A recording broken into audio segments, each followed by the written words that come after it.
My name's Sam Leinster. By training, I'm a general surgeon with a special interest in surgical oncology, but my major interest is in medical education. For the last 15 years, I was Dean of a new medical school in the United Kingdom, the University of East Anglia. I've been a Christian for as long as I can remember. I was brought up in a Christian family and have always known and loved the Lord Jesus. As a teenager, I heard a call to give my life completely to Christ and went forward to acknowledge that from now on I was going to serve Him and follow Him. At the age of 17, I heard a call to devote my life to Christian service.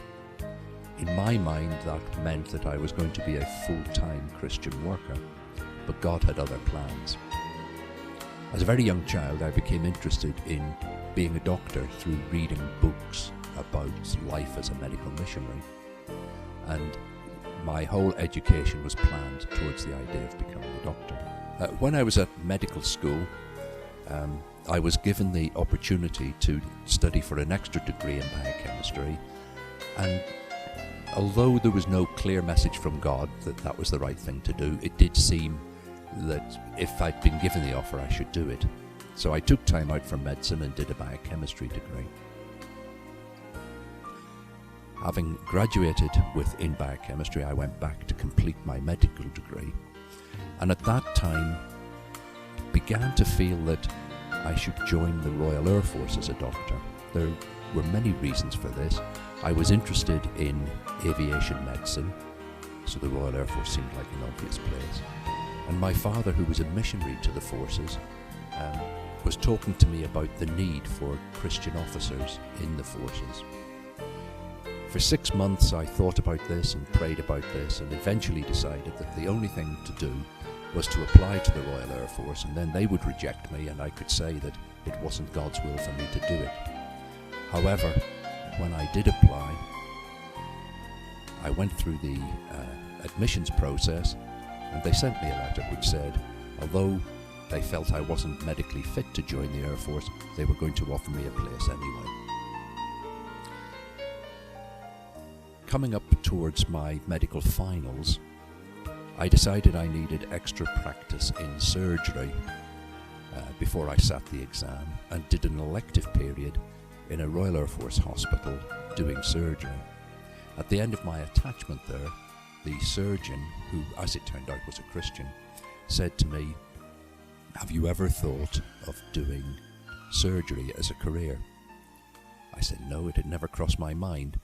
And he said, "I think you should think about it. I think you're cut out to be a surgeon."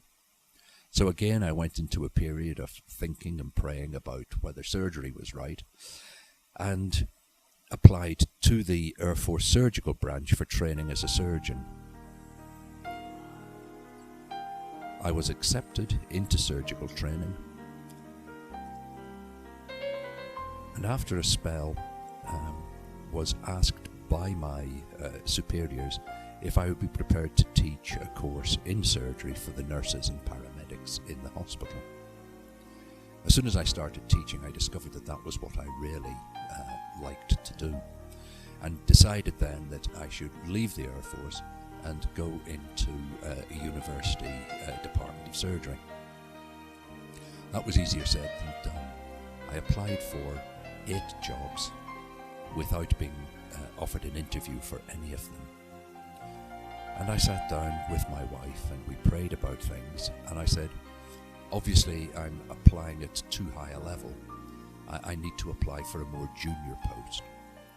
The following week in the British Medical Journal there was an advertisement offering a job in the academic department at the University of Wales in Cardiff. The advert said specifically that the post was for somebody with good clinical experience who wanted to be an academic but had no academic background. And that seemed to describe me, so I thought this was obviously God's leading. I applied for the job. I was offered an interview, but while I was driving down to the interview, I heard a voice that said to me, they're not going to offer you this job, they're going to offer you the lecturer's job, which is the more senior post. I thought this was wishful thinking and carried on. When I got to Cardiff, that's what actually happened. I had the interview, they came out, they said to me, we're not going to offer you this job, but the lecturer resigned this morning, would you be prepared to take his job? They did ask me if I needed time to think about it, but to me it was clear indication that this was where God wanted me to be. The idea that it was where God wanted me to be was strengthened when I arrived in the post, and my first day in the post, my predecessor, who was preparing to leave, came to me and gave me a leaflet saying, the professor thinks you might be interested in going to this meeting. It was an invitation to the Graduates Christian Fellowship. I said, well, yes, I'm very interested. How did you know? He said, well, the professor's a Christian and so am I, and we saw in your curriculum vitae that you were a member of the Christian Medical Fellowship, so we thought this would be something that would interest you. At that time, my major interest in surgery was in surgical nutrition, and I agreed with the professor that this would be the area I would concentrate on. 3 months after I arrived in Cardiff, one of my colleagues went on sabbatical. The professor asked me if I would be prepared to cover his duties in the breast cancer unit until he came back.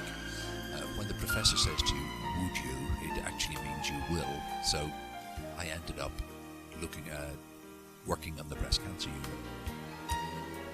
When I got there, it turned out that that was really what God had always meant me to be. And so I specialised in breast cancer and in other varieties of cancer.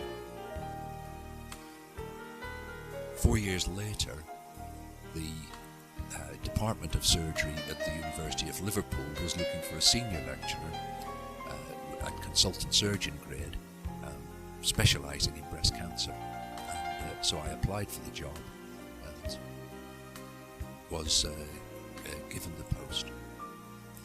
Throughout this time, I was given responsibility for the education programme for undergraduate medical students, and developed an interest and an expertise in medical education.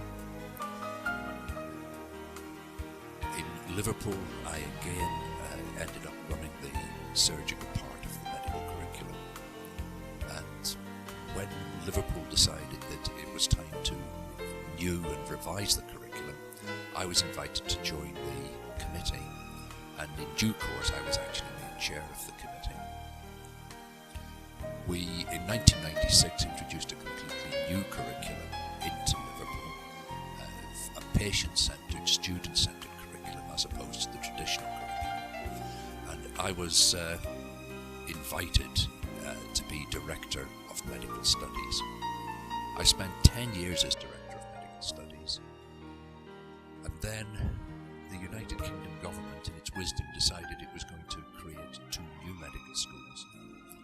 I applied for the job as Dean of the medical schools. I applied for both medical schools because I wasn't sure which one I was supposed to go to, and ended up being offered the job at the University of East Anglia.